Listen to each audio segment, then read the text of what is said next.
नमस्कार। आज है नरक चतुर्दशी, जिसे छोटी दिवाली या रूप चतुर्दशी के नाम से भी जाना जाता है। वैसे तो हम दिवाली आने के कुछ दिनों पहले ही अपने घरों की साफ सफाई कर लेते हैं, पर इस दिन विशेष सफाई की जाती है। गंदगी को नरक माना जाता है, इसलिए इस दिन न सिर्फ घर की सफाई बल्कि अपने शरीर की भी सफाई की जाती है। लक्ष्मी जी के आने से पहले घर और शरीर दोनों को चमकाया जाता है, क्योंकि लक्ष्मी जी को सफाई और सुंदरता बहुत पसंद है। इस दिन ब्रह्म मुहूर्त में उठकर हल्दी, चंदन और सरसों के तेल से बने उपटन से स्नान किया जाता है। पौराणिक कथा यह है कि नरकासुर नामक राक्षस, जिसे भौमासुर भी कहा जाता था, उसने बहुत आतंक मचा के रखा था।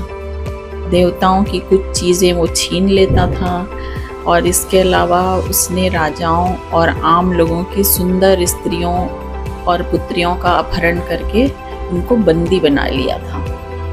उसको, नरकासुर को ये श्राप था कि उसकी मृत्यु किसी स्त्री के हाथ से होगी। जब देवता नरकासुर से परेशान होकर कृष्ण जी की शरण में गए तो कृष्ण ने अपनी पत्नी सत्यभामा की मदद से नरकासुर का वध किया और जो 16,000 बंदी स्त्रियां उसने बंदी बना के रखी थी, उन सब को मुक्त कराया।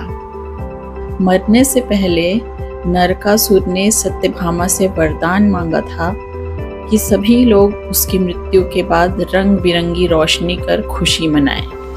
इसलिए इस दिन 14 दिए जलाकर खुशी मनाई जाती है।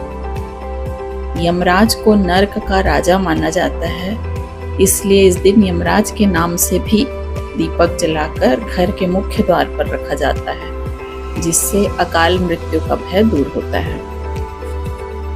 दूसरी कहानी यह है कि भगवान विष्णु ने इस दिन राजा बलि से वामन अवतार लेकर 3 पग जमीन दान में मांगी थी और अपने आकार को बढ़ाकर उन्होंने 1 पग में पृथ्वी, दूसरे में स्वर्ग नाप लिया और फिर बलि से पूछा कि तीसरा पैर कहाँ रखूं।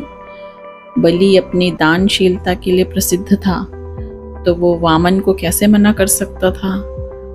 इसलिए उसने कहा कि तीसरा पैर आप मेरे सिर पर रख सकते हैं। वामन रूप में जो विष्णु जी थे, उन्होंने तीसरा पैर बलि के सिर पर रखकर उसको पाताल लोक पहुंचा दिया। लेकिन उसकी दानशीलता से प्रभावित भी थे वो, तो इसलिए उन्होंने उसको पाताल का राजा बना दिया।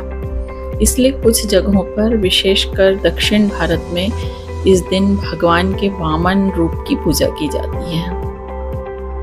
चतुर्दशी तिथि होने के कारण इस दिन 14 दिए जलाए जाते हैं और दिवाली से पहले के इस दिन को छोटी दिवाली भी कहते हैं। दियों की ये रोशनी आपके भीतर के अंधकार को दूर कर ज्ञान का प्रकाश फैलाए और अकाल मृत्यु का आपका भय समाप्त हो। धन्यवाद।